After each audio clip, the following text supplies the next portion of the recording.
శ్రీ కొణిదల పవన్ కళ్యాణ్.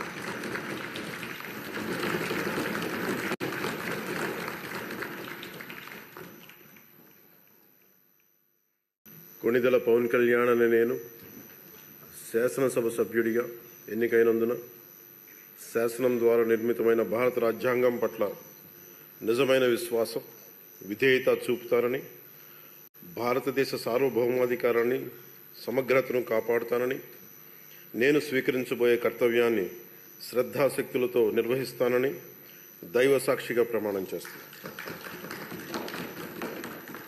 ఆంధ్రప్రదేశ్ శాసనసభ సభ్యుడైన కొణిదెల పవన్ కళ్యాణ్ అనే నేను సభా నియమాలకు కట్టుబడి ఉంటానని, వాటిని అనుసరిస్తానని, సభా మర్యాదలను పాటిస్తానని, సాంప్రదాయాలను గౌరవిస్తానని దైవ సాక్షిగా ప్రమాణం చేస్తున్నాను.